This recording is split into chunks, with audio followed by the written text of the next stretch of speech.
sudah berkali-kali Bapak kasih cepat di asyhadu alla ilaha illallah wa asyhadu anna muhammad rasulullah, cepat sekali itu. Ya, man mata wa huwa ya'lamu annahu la ilaha illallah dakhalal jannah. Barang siapa yang mati dan mampu mengucapkan kalimat la ilaha illallah dan hatinya membenarkan lisannya. Tadi yang Bapak kasih keluar hatinya benarkan atau tidak? Kalau benarkan sah. Ya, assalamualaikum warahmatullahi wabarakatuh. Alhamdulillah wa syukurillah wa la haula wa la quwata illa billah. Semua. Dan Bapak bersyukur ketemu mereka, lewat mereka lah Bapak punya motivasi untuk belajar Bible secara dalam. Ya. Jadi itu poin yang pertama, bahwa Bapak sangat bersyukur bahwa ada seperti anak Loding, Uni Rival, Bang Suma, Yusuf PI, segala macam itu. Bapak lihat memang kok bisa mereka yang bukan punya Bible di tangan tapi bisa memahami sebegitu mendalam. Itu yang membuat Bapak motivasi untuk lebih belajar, lebih giat lagi. Dan segala macam yang saudara-saudara Islam saya katakan itu, sekalipun di mata Kristen yang lain itu adalah hujatan dan segala macam, tetapi selama itu masih berbasis data original, nah itu sah-sah saja. Memang kebenaran itu pahit untuk didengar, tapi kalau itu kenyataan, lo harus diterima itu untuk menjadi satu acuan untuk kita maju ke depan. Jadi seperti itu. Bapak luar biasa ya. Mungkin udah berapa tahun Bapak terjun ke dunia ini? Kalau saya itu kurang lebih baru hampir sudah 1 tahun lah ini. Saya ini baru tiga bulan, belum Baru sampai 3 bulan. juga. Oh siap Bapak ya. Mungkin biar nanti waktu yang menjawab ya. Ini saya lihat Bapak sudah luar biasa. Tadi Bapak mengatakan Bapak sudah bertemu dengan Bang Juma, bertemu dengan Uni Rifa, Bang Dalbo, Papi Gembala, Ustadz Yusuf PI, sama PST Loading. Bapak sudah ketemu semua. Takutnya kalau Bapak lama-lama nanti ketemu sama Israel bagaimana? Saya enggak itu yang aduh. Coba. Bapak juga kalau takut kalau ketemu Israel baru masuk ke dalam, baru ketemu Munkar Nakir lagi pusing Bapak mau jawab apa. Nah, lalu terus apa yang Bapak lihat dari pandangan ini? Saya tanya dari pandangan dari kacamata Kristen. Bagaimana pandangan Anda tentang Islam dan Kristen ketika berdiskusi? Siapa yang pakai data dan siapa yang tidak pakai data, dan mana yang lebih banyak menghujat dan mana yang tidak menghujat? Gitu. Harus apa? Harus open. Kalau Islam bilang Islam. Biar kita kaji apa sih hujatan-hujatan itu, karena saya sampai sekarang saya minta ada satu orang Kristen naik tunjukkan di mana video hujatan saya. Kalau memang betul-betul itu masuk hujatan, maka saya akan rubah. Oh, saya tidak akan begitu, karena kami dilarang untuk menghujat sesembahan orang lain. Kami dilarang menghujat agama orang lain. Tidak boleh. Tapi kalau Bapak tadi mengatakan bahwa selagi itu masih konteks data yang tertulis secara eksplisit, ya sudah kan? Bukan hujatan namanya kan? Begitu. Tetapi ada sebagian Kristen mengatakan, sebagian OT mengatakan bahwa Loading kerjaanmu itu hanya menghujat. Di sini saya mau meluruskan niat saya begitu. Jangan sampai niat saya hanya di Komal ini mau menebarkan Islam tetapi dengan niat ada kebencian. Insya Allah saya bisa luruskan niat dengan komentar-komentar dari Bapak yang memeluk agama Kristen. Silakan Pak. Jadi begini anak untuk apa ya, untuk menanggapi atau untuk memberikan masukan kepada anak itu, Bapak cuma mau bilang, selagi anak itu mengatakan lebih baik mati lampu jangan Tuhan mati, memangnya itu salah? Memangnya itu salah? Jadi semua yang anak katakan itu kan ada fakta dan ada data yang tertulis. Kalau itu dikatakan hujatan, ya apa itu maksudnya? Hujatan itu mengeluarkan segala sesuatu yang tidak ada data dan tidak ada faktanya. Tapi kalau anak loading sekalipun itu sakit, memang sakit kalau dengar seperti itu. Kata-katanya pelan-pelan aja ya, dengan canda dan tawa. Tapi kalau orang yang berakal sehat, sakit sekali, sakit luka dalam itu. Tapi itu yang harus kau terima, sudah nasibmu sudah itu. Ah, ah. Seperti itu. Iya, iya, iya, iya, iya, iya, harus diterima. Karena kami Tapi orang Islam itu, Pak, karena kami orang Islam itu kami selalu dilatih. Ya ayyuhalladzina amanu ittaqullaha wa qulu qaulan sadida yusli lakum a'malakum.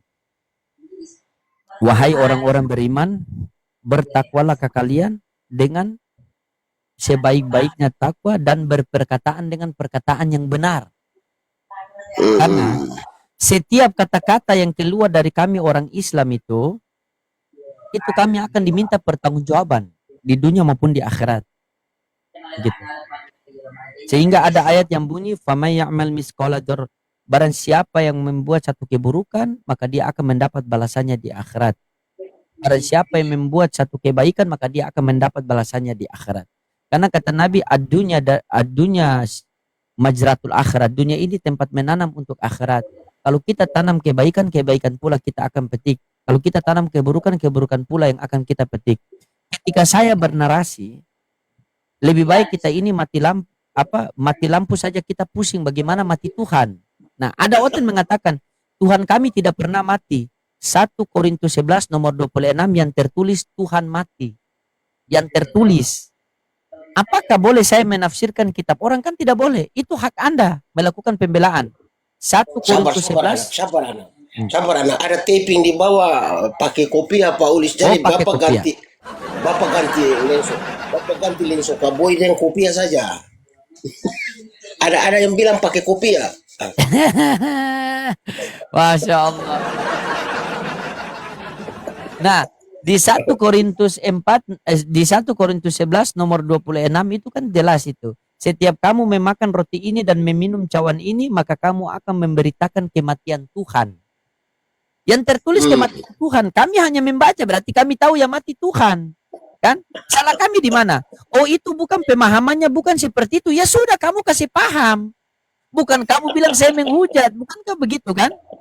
Sebagai kan? Bukankah begitu? Kan simpel. Yo, bapak juga kadang-kadang heran itu kalau Tuhan mati, Tuhan mati, Tuhan mati. Apalagi untuk menebus dosa lagi. Aduh, bapak juga Tidak kadang-kadang mungkin pikir itu, Bapak. Betul. Betul. Betul kan. sekali. Karena begini loh anak lo deh, lo kalau mati untuk menebus dosa, lo mengapa harus ada penghakiman terakhir Iya. yang baik masuk dalam hidup kekal, yang tidak baik masuk dalam hukuman yang kekal. Kalau memang itu mati menebus dosa, seharusnya itu tidak ada neraka untuk Kristen, Tuh. tidak ada penghakiman terakhir. Betul sekali. Betul. Itu aja sih. Tapi kadang-kadang kalau kita berbicara seperti ini ya, kadang kita dibenci sendiri oleh orang Kristen. Kenapa begitu anak? Yesus kan dibenci di kampungnya kan? Kita ini seluruh para nabi itu mereka dibenci orang yang tidak suka sama mereka dibenci. Sebagaimana sehingga nabi-nabi itu kan hijrah mereka kan? Mereka hijrah kan? Yesus saja keluar dari kampung, Rasulullah hijrah dari Mekah ke Madinah. Ya seperti itu yang kita sampaikan. Ini kita sampaikan kebenaran menurut Allah, bukan kebenaran menurut Tuhan, bukan kebenaran menurut manusia. Selagi itu benar dan kamu sampaikan, buat apa pusing? Oh, kalau saya sampaikan begini nanti dia marah. Ini kebenaran. Kalau dia marah, yang salah dia bukan salah saya. Begitu yang salah dia. Berarti hatinya belum mau menerima kebenaran. Kita sampaikan. Orang mau begini Bapak, kalau saya punya prinsip begini, seluruh dunia mengatakan saya tidak baik, tapi kalau Allah mengatakan saya baik, bagaimana? Seluruh dunia mengatakan saya buruk, seluruh dunia mengatakan saya baik, tapi kalau Allah bilang tidak, karena Tuhan itu dia mampu menyusahkan raja-raja tanpa mengambil kerajaannya, dia mampu membahagiakan orang miskin tanpa memberikan dia kekayaan. Hidup kita di dunia ini kan bukan cari ridho manusia, kita cari ridho Allah. Makanya sehingga dikatakan man wajada Allah wajada kulla syai, man faqada Allah faqada kulla syai. Barang siapa yang mendapati Allah, dia dapat segala-galanya. Barang siapa yang kehilangan Allah, maka dia kehilangan segala-galanya. Yang pemilik dunia ini siapa? Allah. Dapatkan dia, kamu dapat segala-galanya. Ketika kamu kehilangan dia, maka kamu kehilangan dia segala-galanya. Karena sudah saya sampaikan kemarin ulang-ulang kan, bukan sebagai ini nasihat pribadi buat diri saya yang selalu saya tanamkan. Musibah yang paling terbesar pada diri kita itu bukan kita kehilangan harta, pangkat, jabatan, anak, istri, bukan, itu titipan saja kepada kita. Titipan. Karena Rasulullah pernah dipesan, cintailah apa yang ingin kamu cintai, tetapi ingat kamu pasti berpisah dengannya. Harta ini kan cuma dua, kalau bukan kita tinggalkan dia, dia tinggalkan kita. Begitu. Cintailah apa yang ingin kamu cintai, tetapi ingat kamu pasti berpisah dengannya. Perbuatlah apa yang ingin kamu perbuat, tetapi ingat kamu akan diminta pertanggungjawabannya. Hiduplah sesukamu, tetapi ingat kamu akan mati juga. Jadi pilihan itu kepada kita. Begitu. Kamu mau hidup secara hak, ya silakan. Kamu mau hidup secara batil, ya silakan. Tetapi apa kata Allah? Ketika kamu kembali kepadaku, harus dalam keadaan bertakwa. Ya ayyuhalladzina amanu ittaqullaha haqqa tuqatih wa la tamutunna illa wa antum muslimun. Harus dalam keadaan muslim. Harus dalam keadaan yang berserah diri kepada satu Tuhan yang benar. Gitu. Kalau seandainya saya bertemu kemarin ada kawan datang begini, loading, kamu ini setiap hari bertemu sama saya selalu bahas agama. Tidak ada bahas lain kah? Atau kita bahas bola atau apa? Saya bilang, saya diperintahkan dalam Al-Quran itu warabbaka faqabbir, besarkan nama Allah. Siapa saja, kapan saja, di mana saja, ceritakan kebesaran Allah. Jangan ceritakan kebesaran makhluk. Tidak ada, oh dia sana itu kaya, Allah lebih maha kaya. Oh dia sana itu kuat, Allah lebih maha kuat. Ceritakan, isbatkan Allah dalam segala urusan diri kita, maka kita akan mendapat kebahagiaan, kesuksesan, kejayaan di dunia maupun di akhirat. Jadi begini Bapak, saya pernah sampaikan kepada kawan-kawan saya begini.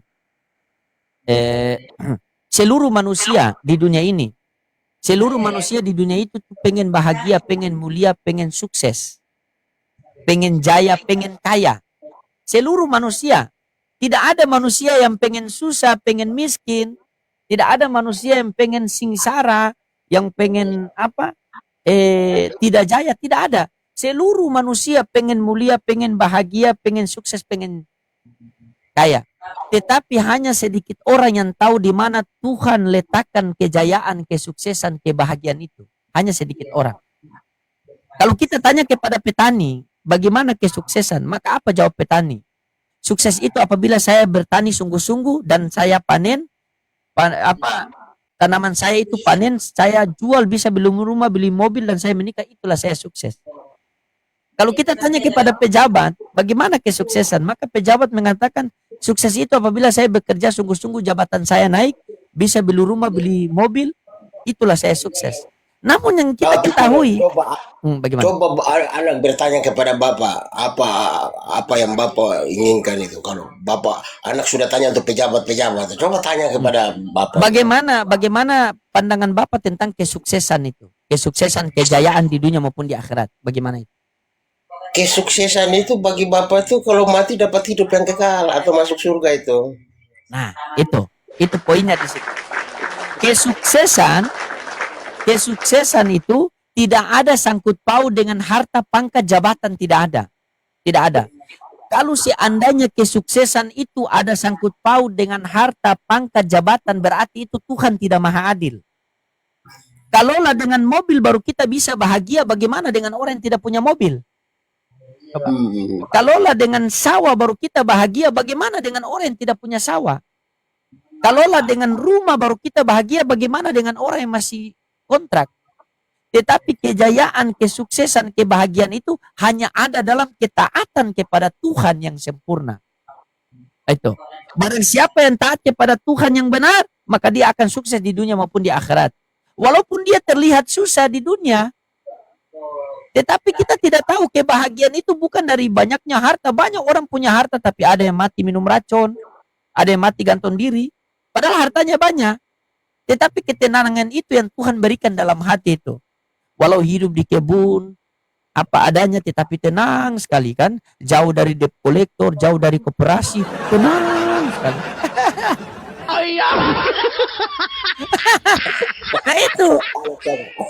Anak sabar, bapak siapa penonton di bawah itu, jangan Yes, pakai dola lah penonton. Bapak diperintahkan dola.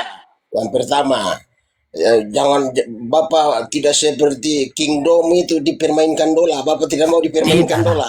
Kita lihat orang. Saya juga tidak seperti itu, Bapak. Saya tergantung orangnya kan. Saya lihat lagi karakter orang begitu. Karena di sini saya juga menyampaikan kebesaran Allah. Saya juga tunjukkan bagaimana itu akhlak Islam kan begitu. Tidak mungkin semua saya sapu rata begitu. Masa orang baik-baik kita mau sapu rata? Kalau Bapak begini tidak mungkin lah. Orang berpendidikan begini kita kasih dola bagaimana? Dola pun takut. Saya sedih sekali. Anak-anak, bapak sedih sekali pada saat melihat Kingdom diskusi dengan dola itu loh. Dia selalu bernarasi begini. Kalian itu muslim selalu bikin apa? Teknologi semua itu Kristen yang buat. Nah, saya pakailah dolar. Saya tanya sama dia semalam kan, kalau teknologi ini siapa yang buat? Tidak semua Kristen buat. Padahal Jadi tidak bisa. penonton minta maaf ya, jangan pakai dola ya. Saya mau tanya penonton di bawah dulu. Negara mana sih yang juara Piala Dunia tahun ini? Tolong di taping di bawah dulu.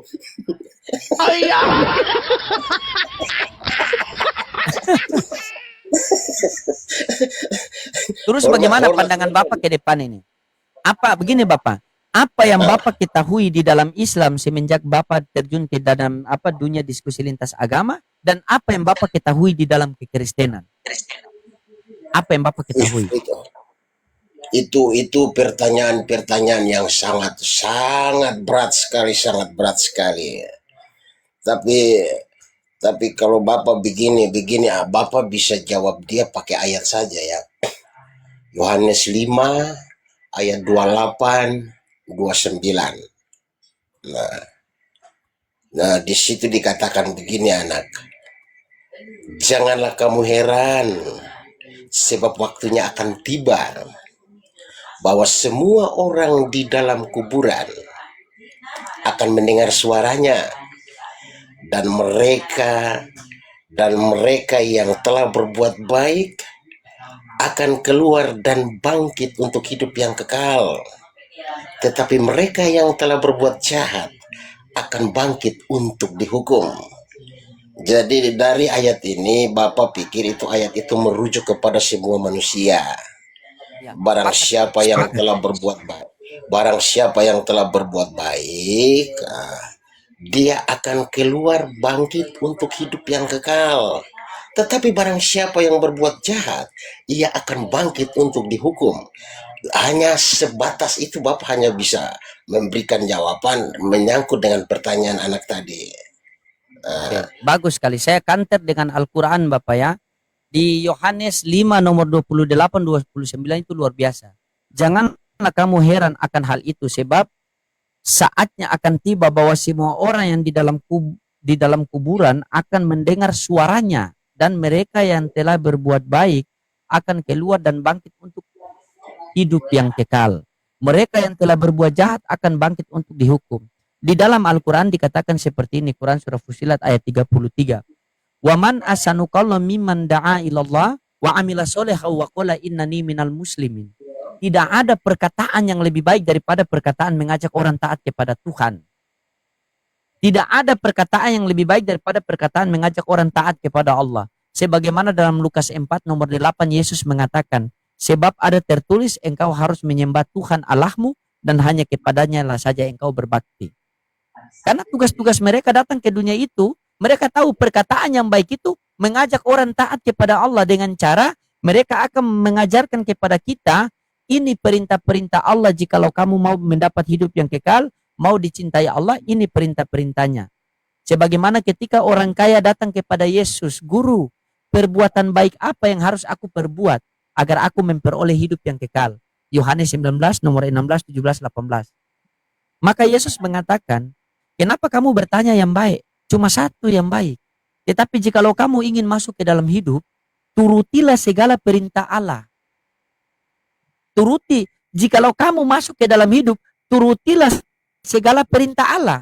Maka orang kaya itu bertanya, perintah Allah yang mana wahai guru? Maka disitulah Yesus jabarkan, jangan membunuh, jangan menyakiti hati orang, jangan mengucap saksi dusta, jangan mendurhakai orang tua. Jadi inilah yang ketika kita mentaati, itu yang akan membawa kita untuk memperoleh hidup yang kekal. Tetapi fakta membuktikan orang Kristen sekarang, Yesus mengatakan jangan membunuh. Yesus dibunuh, mereka percaya. Ketika Yesus dibunuh dan mereka mengatakan pembunuhan itu untuk apa? Pembunuhan itu rencana dari Allah Bapa. Berarti Allah Bapa telah melanggar aturannya sendiri. Tuhan macam apa itu coba? Ketika dia menurunkan perintah jangan membunuh, tetapi dia berkehendak untuk membunuh anaknya. Dan itu pun dia melibatkan iblis. Iblis membisikkan Yudas, Yudas menjual Yesus. Hanya Yesus ditangkap. Nah coba. Baru Tapi Yesus sabar, mengatakan. Ah, gimana? tapi sabar anak. Bapak tertarik sebenarnya di ayat yang berikutnya itu. Ayat yang berikutnya masih ada yang kurang katanya itu.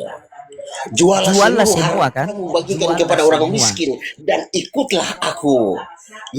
Itu yang susah dilakukan ya, masa orang kaya mau jual dia harta bagi-bagi baru jalan miskin. Iya, itu yang susah. Itu makanya itu kalau kita berjalan di jalan-jalannya para nabi, itu berarti kita akan diuji sebagaimana para nabi diuji. Yesus berkata seperti itu apa? Karena Yesus itu tahu kita datang ke dunia tidak bawa apa-apa dan kembali kepada Bapa pun tidak akan membawa apa-apa. Buat apa? Sekarang begini, buat apa kita punya mobil 3? Buat apa kita punya motor 3? Buat apa kita punya uang banyak? Tetapi tetangga-tetangga rumah kita ada yang kelaparan. Maksud dari pengajaran Yesus kan seperti itu. Juallah semua itu kan. Saya sama Bapak Ulis masuk di Indomaret. Saya sama Bapak Ulis masuk di Indomaret. Bapak Ulis ambil barang di Indomaret. Saya tidak ambil barang. Begitu keluar siapa yang mampir di kasir. Bapak Ulis yang mampir di kasir kan. Hitung ini berapa. Ini berapa. Ini berapa total sekian. Begitu. Ingat. Yang paling pertama dihisap adalah solat. Dan yang paling lama adalah harta. Kalau di Islam. Saya mati dalam keadaan miskin, Bapak Ulis mati dalam keadaan kaya. Siapa yang dulu? Siapa dulu? Rizki itu kalau di dalam pandangan Islam ditanya 2 kali. Bagaimana engkau dapatkan dan bagaimana engkau habiskan? Coba bayangkan. Bagaimana engkau dapatkan? Oh, saya mendapatkan dengan saya bekerja di sawah. Dari upah saya bekerja dengan suar kerinang. Oh, oke. Kamu habiskan bagaimana? Malam mabuk. Coba. Nah, Anak sabar. Anak bilang begitu, Bapak teringat Bapak masa lalu. iya. Masa lalu Bapak itu terlalu rumit sampai Bapak sempat mengatakan begini, memang kita manusia ini kalau pegang banyak uang, lebih banyak digunakan untuk berbuat dosa, tapi sedikitnya digunakan untuk berbuat baik. Bapak sudah alami itu semua, anak. Tidak apa, Pak. Sifat asli manusia diuji apabila berurusan dengan uang. Kalau Bapak mau tahu sifat asli seseorang, uji dia dengan uang. Sifat asli manusia akan terlihat apabila berurusan dengan uang. Itu sudah hal yang pasti. Hal yang fitrah. Karena fakta membuktikan karena ada pepatah mengatakan uang bukan segala-galanya, tetapi fakta membuktikan segala-galanya butuh uang. Gitu kan? Uang bukan segala-galanya, tetapi fakta membuktikan segala-galanya butuh uang. Jikalau kamu tahu kawan kamu itu baik ataupun tidak baik, uji dia dengan uang. Kamu pasti akan tahu sifatnya yang sebenarnya bagaimana. Iya, Begitu. anak. Betul, anak. Negara kita saja berlandaskan UUD, ujung-ujung duit.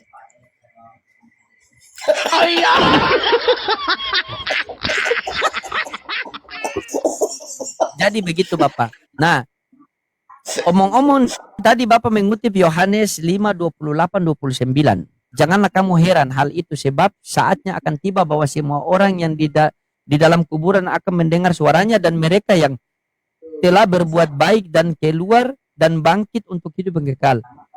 Berbuat baik ini menurut Yesus itu seperti apa?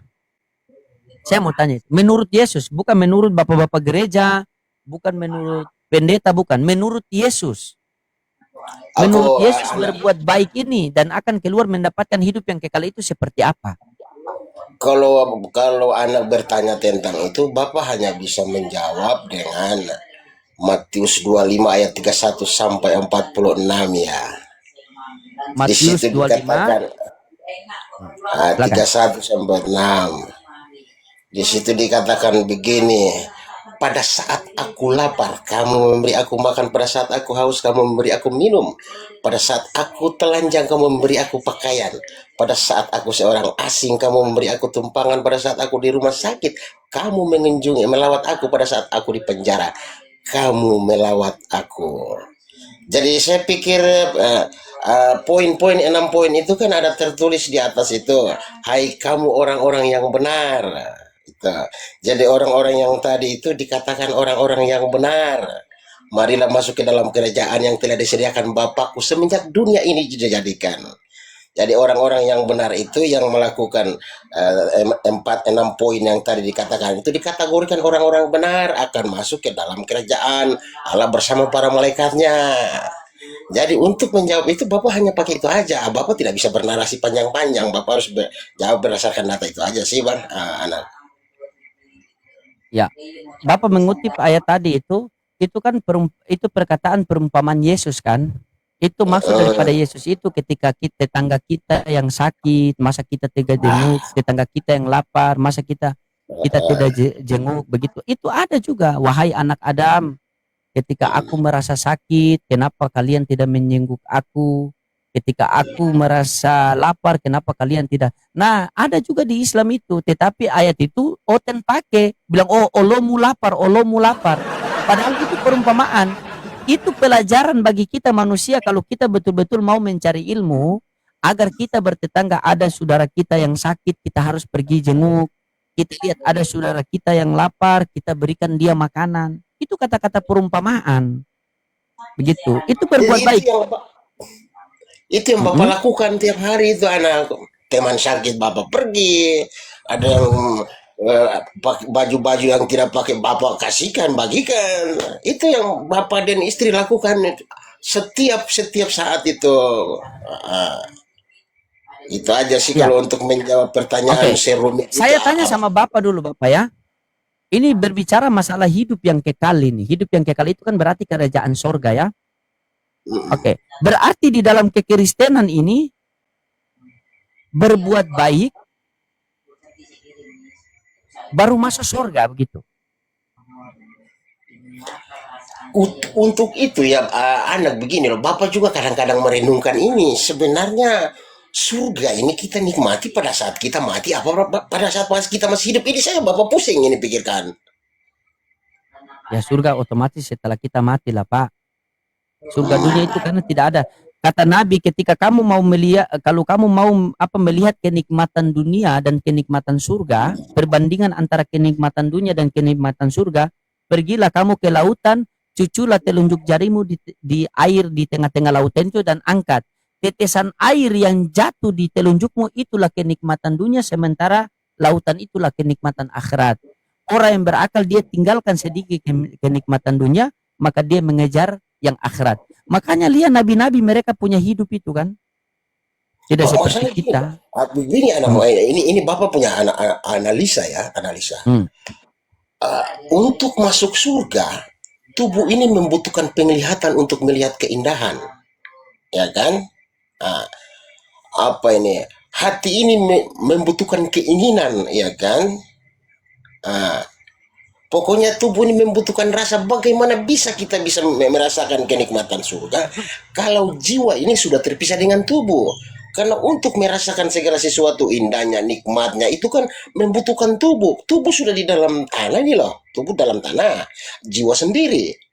Jiwa sendiri nih. Itu gimana caranya itu bisa merasakan kenikmatan itu? Penglihatan sudah diambil dari mata, keinginan sudah diambil dari hati, kekuatan sudah diambil dari tubuh. Itu gimana caranya masuk surga kalau tanpa tubuh? Oke, begini Pak ya. Ini berbicara masalah surga. Yang pertama saya ingin kasih tahu sama Bapak, kitab suci itu menceritakan hal yang sudah terjadi, hal yang sedang terjadi, dan hal yang akan terjadi. Itu kitab suci. Sepakat kita ya. Kitab suci menceritakan hal yang sudah terjadi, hal yang sedang terjadi, dan hal yang akan terjadi. Kalau kita berbicara hal yang sudah terjadi, berarti kita melihat dari sejarah. Ya, ketika kita berbicara hal yang sedang terjadi, berarti kita melihat dari fakta yang sementara terjadi. Nah, ketika kita berbicara hal yang sebelum terjadi, berarti itu kita berlandaskan dengan kitab suci. Karena itu berbicara masalah iman. Nah, saya tidak bisa berbicara surga lebih, saya tidak bisa berbayangkan surga itu lebih-lebih, karena di dalam Al-Quran saya itu dikatakan seperti ini. Kalian akan mendapatkan kenikmatan di surga itu yang tidak bisa kalian bayangkan dengan pikiran kalian, yang tidak bisa kalian melihat dengan pandangan mata kalian. Begitu. Maka Nabi kita memberikan contoh, kenikmatan dunia dengan kenikmatan surga itu bagaikan setetes air. Pergilah ke tengah-tengah lautan dan celuplah telunjuk jari kalian. Dan tetesan air yang jatuh di telunjuk kalian, itulah kenikmatan dunia. Sementara lautan itu adalah kenikmatan akhirat. Kalau setetes saja masih banyak yang orang yang terkaya di dunia. Bagaimana yang akhirat? Coba. Jadi kalau kita berbicara masalah hal yang belum terjadi, berarti kita berbicara masalah iman. Dari mana kita tahu? Yaitu dari kita punya kitab suci. Kalau kitab suci bercerita seperti apa, ya kita berbicara seperti itu. Kalau penafsiran orang, ya terserah. Terserah kamu mau menafsirkan bagaimana, mau menafsirkan bagaimana. Yang pasti ketika kita berbicara di dalam Al-Quran itu, Allah Subhanahu wa Ta'ala mengatakan bahwa apapun yang kalian inginkan dengan hati kalian di dalam surga, maka Allah akan berikan. Karena surga itulah balasan kita ketika kita bermujahadah di dunia ini. Kita berlelah-lelah hanya mencari ridha Allah. Rela kehilangan harta, rela kehilangan pangkat jabatan, hanya untuk taat kepada Allah Subhanahu wa Ta'ala. Karena terkadang orang ini ketika belum ada motor, sholat 5 waktu lancar, ibadah lancar. Ketika ada motor, malas. Mulai malas dia ibadah. Nah, berarti motor itu datang kepada dia bukan untuk mempermudah dia agar beribadah, tetapi untuk memperlambat dia ibadah. Begitu.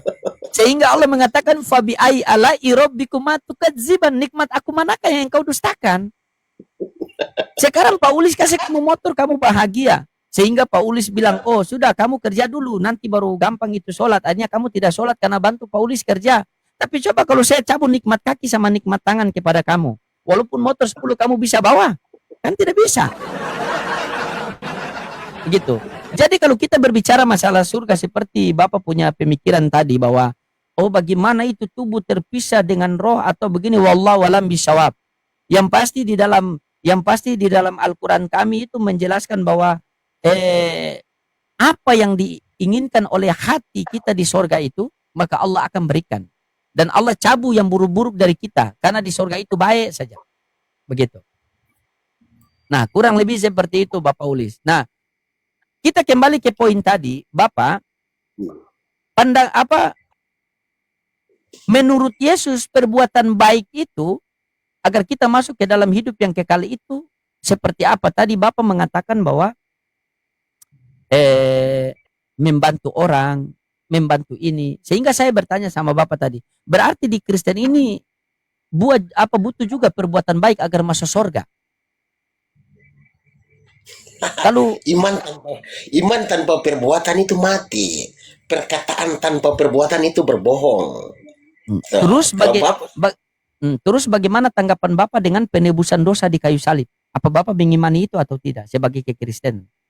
Kalau Bapak sudah mengatakan tadi kalau ada penebusan dosa, untuk apa ada penghakiman terakhir? Oh, berarti ya saya sudah paham, berarti Bapak ya.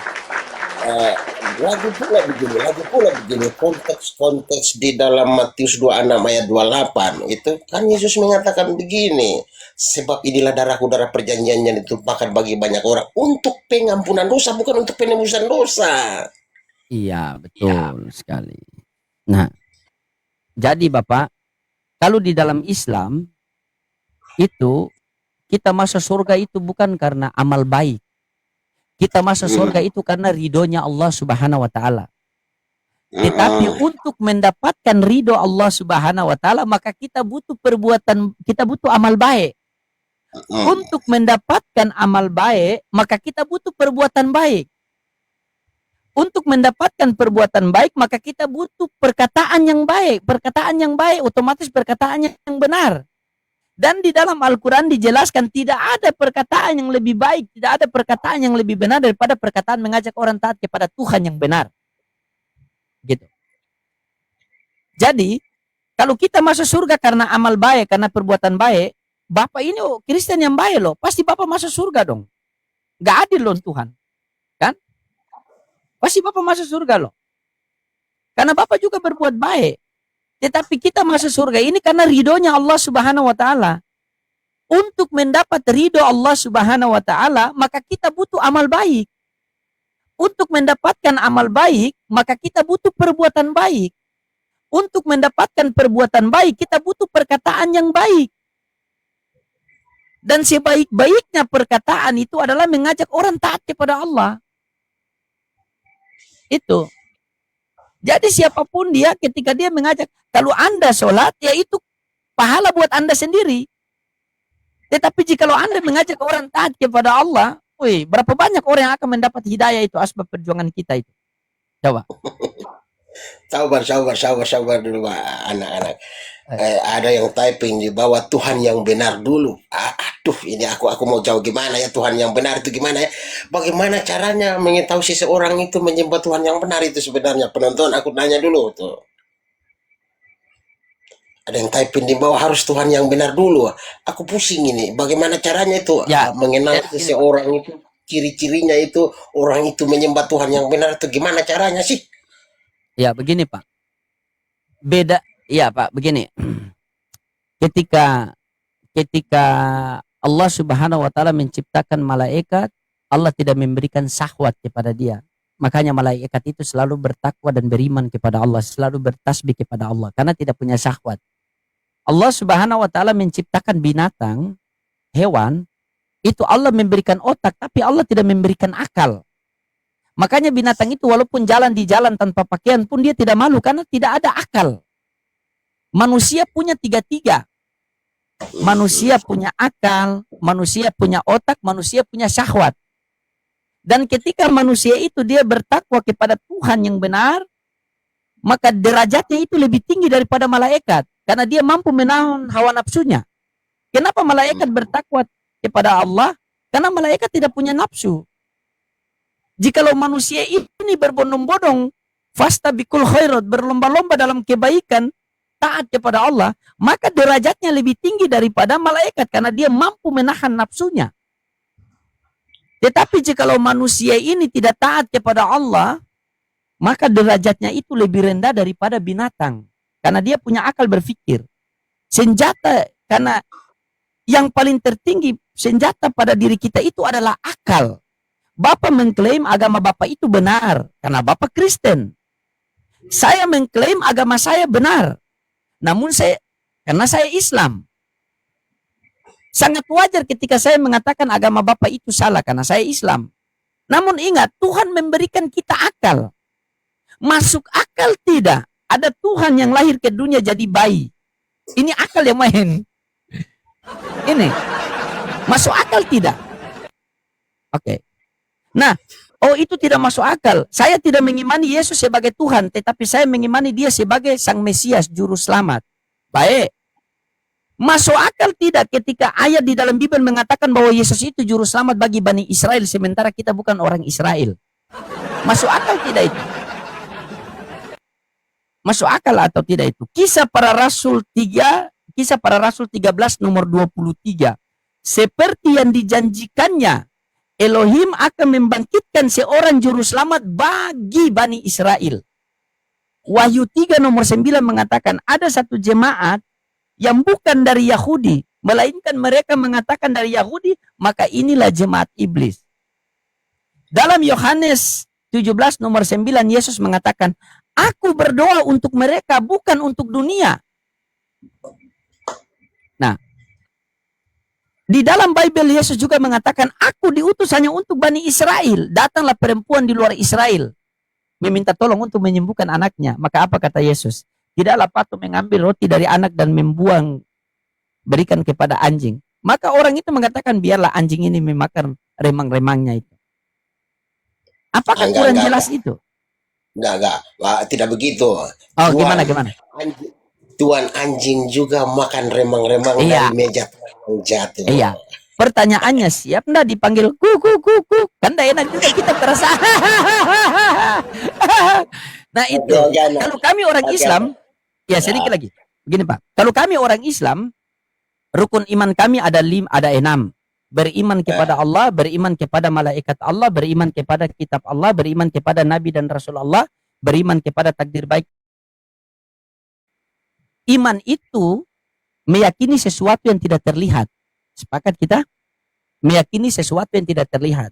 Nah, hmm, kita beriman kepada kitab Allah. Ada 4 kitab Allah. Taurat diturunkan kepada Musa, Zabur diturunkan kepada Daud, Injil diturunkan kepada Isa atau Yesus, dan Al-Quran diturunkan kepada Nabi Muhammad SAW.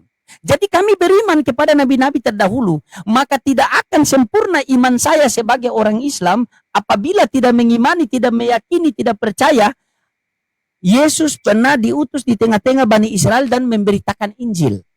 Tidak akan sempurna iman saya. Tetapi keimanan saya kepada Yesus itu hanya sebatas utusan bagi Bani Israel. Bagi Bani Israel. Makanya Yesus selalu mengatakan, wahai umatku, wahai kaumku, wahai kaumku. Tetapi Rasulullah seluruh umat, seluruh manusia. Makanya dia mengatakan, ya ayuhan nas, wahai manusia, qulu la ilaha illallah tuflihu. Ucapkanlah kalimat la ilaha illallah, maka kalian akan sukses. Apa itu kalimat la ilaha illallah? Aku bersaksi tidak ada Tuhan selain Allah. Apakah di Bibel ada? Ada, Yohanes 17:3. Inilah hidup yang kekal itu, mengenal satu-satunya, bersaksi satu-satunya, percaya satu-satunya Allah yang benar. Yesus, Allah itu siapa? Tuhan Allah kita. Markus 12:29. Yesus, apakah benar Allah itu Allah kita berdua? Benar. Yohanes 20 nomor 17. Aku akan pergi kepada Bapakku dan Bapamu, kepada Allahku dan Allahmu. Di dalam Quran surah Al-Ankabut mengatakan sama. Allah itu Tuhanku dan Tuhanmu juga. Maka berdebatlah mereka dengan cara yang terbaik. Karena yang kalian perdebatkan itu Tuhan yang satu. Tuhanmu dan Tuhanku juga. Cuma cara kita memahami. Makanya saya melihat. Kalau di dalam Islam ketika firman Allah nuzul menjadi Al-Quran. Kami orang Islam tidak pernah menuhankan Al-Quran. Padahal kami tahu itu firman Tuhan. Tetapi kami jadikan Al-Quran itu sebagai pedoman hidup untuk menyembah kepada Tuhan. Zalikal kitabul la raiba fihi hudal lil muttaqin. Tidak ada lagi keraguan di dalam Al-Quran, dan Al-Quran ini petunjuk bagi orang-orang yang bertakwa. Hudal linnas, petunjuk bagi manusia. Seharusnya pandangan Islam saya, ketika di dalam Bible firman Elohim, firman Bapa nuzul menjadi manusia, maka seharusnya manusia itu bukan kalian tuhankan, melainkan kalian menjadikan pedoman hidup untuk menyembah kepada Tuhan. Karena dia sendiri mengatakan, aku datang ke dunia ini bukan atas kehendakku, tetapi kehendak dia yang mengutus aku. Dan apabila kalian percaya kepadaku, berarti kalian telah percaya kepada dia yang mengutus aku. Ketika kalian mengasihi aku, maka kalian telah mengasihi dia yang telah mengutus aku. Sebagaimana dalam Al-Quran itu, Quran surah An-Nisa ayat 80, barang siapa yang taat kepada Nabi Muhammad, maka dia telah taat kepada Allah. Barang siapa yang mengikuti perintah wakil presiden, maka sesungguhnya dia telah mengikuti perintah presiden. Mereka satu dalam pengajaran, bukan satu hakikat, bukan. Hakikat Tuhan adalah pencipta, hakikat manusia adalah ciptaan. Makanya kalau di Islam berbicara hakikat itu al-hakikatu bila syariati batilan, hakikat tanpa syariat batil. Begitu. Bagaimana kita mau bicara hakikat sementara syariat tidak ada? Contoh syariat yang simpel. Bagaimana aturan-aturan yang diajarkan oleh agama Kristen? Hak-hak suami kepada hak-hak istri kepada suami mana?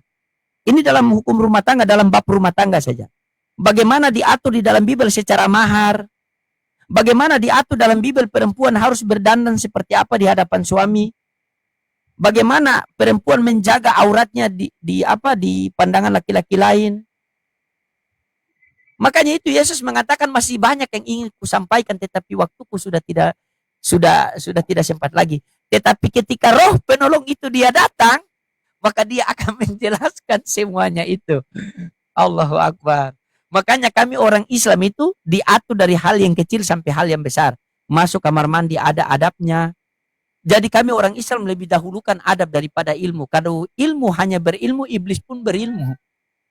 Tetapi iblis tidak beradab. Begitu. Mungkin saya dengan orang Kristen lebih berilmu. Tetapi kalau beradab, orang Kristen tidak beradab. Karena kenapa? Tuhan saja dia bilang terkutuk. Bagaimana saya? Silakan Pak. Oke, oke begini, anak. Oke gini, Bapak mau bertanya tentang ini ya. Bismillahirrahmanirrahim, dengan menyebut nama Allah yang Maha Pengasih lagi Maha Penyayang. Itu kan sifat-sifat ya. Itu sifat-sifat ya. Maha Pengasih lagi Maha Penyayang. Sekarang begini, Bapak kolaborasikan dengan perkataan Jangan Yesus tanya ini. yang tinggi-tinggi Pak ya. Saya juga masih belajar. Jangan Tidak, tanya yang ini tinggi-tinggi ya. Saya masih tidak membutuhkan panjang-panjang juga. Kata Bismillahirrahmanirrahim dengan menyebut nama Allah yang Maha Pengasih lagi Maha Penyayang. Berarti Maha Pengasih Maha Penyayang itu kan sifat-sifat Allah ya. Di dalam Alkitab itu ada tertulis begini, Yesus mengatakan, inilah perintahku kepadamu, kasihilah seorang akan yang lain sama seperti aku telah mengasihi kamu. Pertanyaan Bapak nih, apabila Bapa mengasihi manusia, menyayangi manusia sesuai dengan sifatnya Allah yang ada di dalam konteks Quran itu, dengan Bapa mengikuti perintah yang dikatakan Yesus itu, kasihilah sesama seorang akan yang lain seperti aku telah mengasihi kamu. Menurut anak nih, Bapak bisa masuk surga nggak itu? pandangan Islam apa pandangan Kristen ini Pak? Dari pandangan Islam saja ya. Oke, dari pandangan Islam. Jangankan Bapak membantu orang Bapak.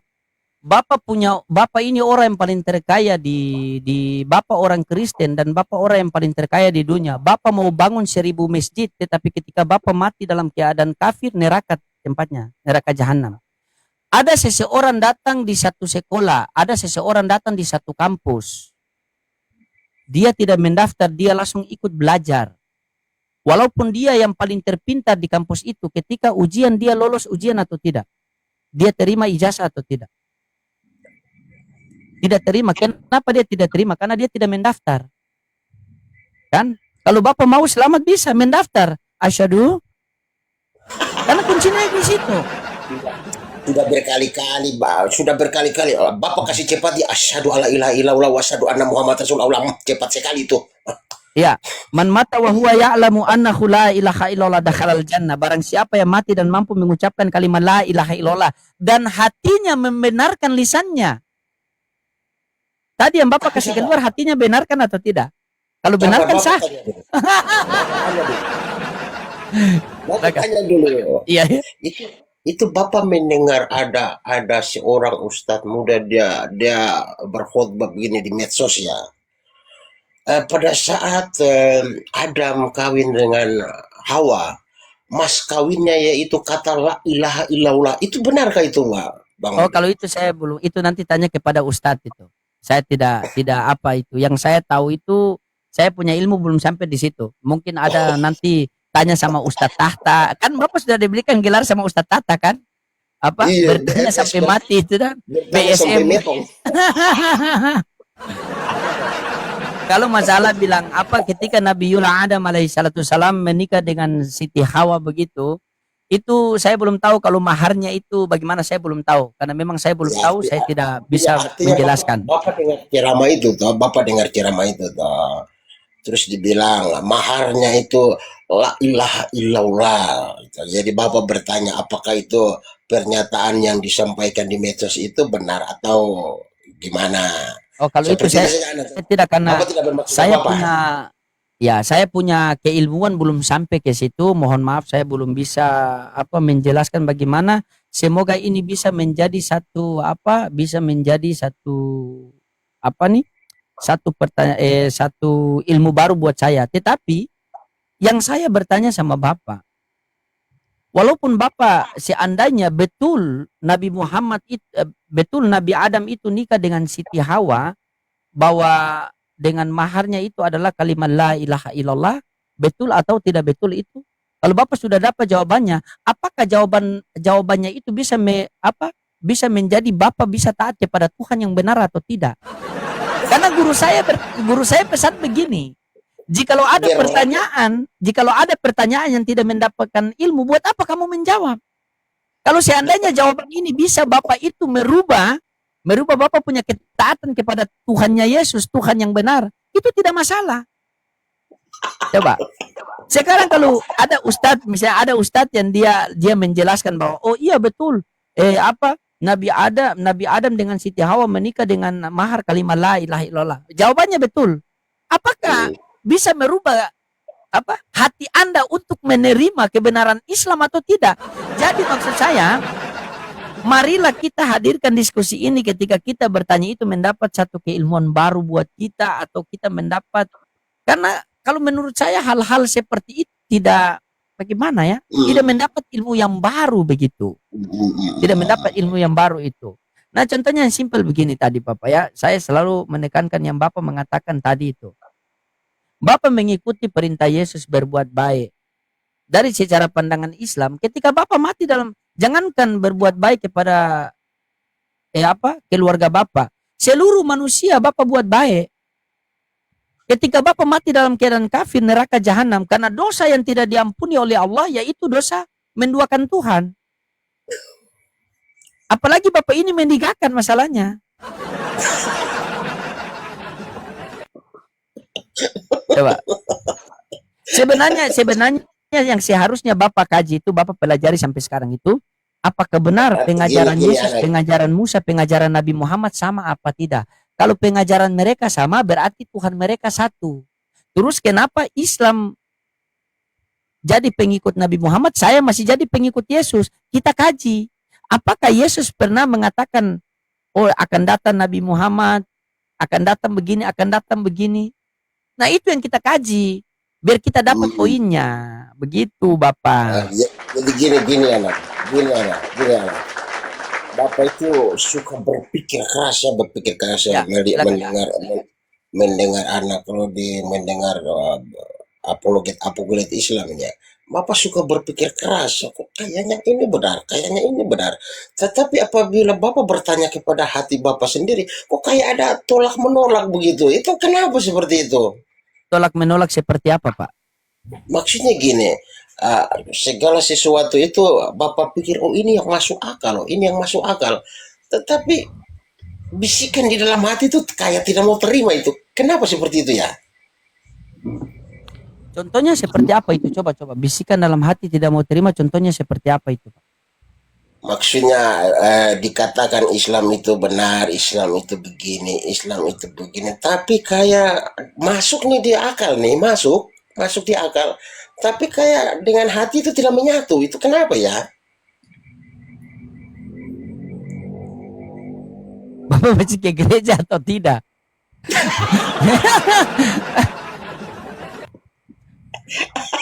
Masih ke gereja atau tidak?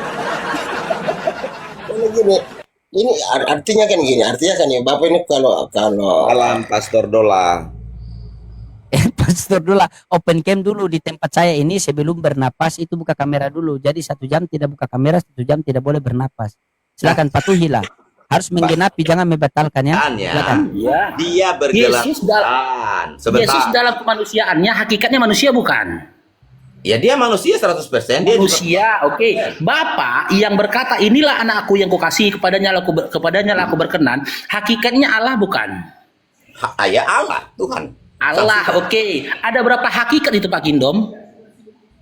Satu hakikat di dalam keilahian. Sebentar.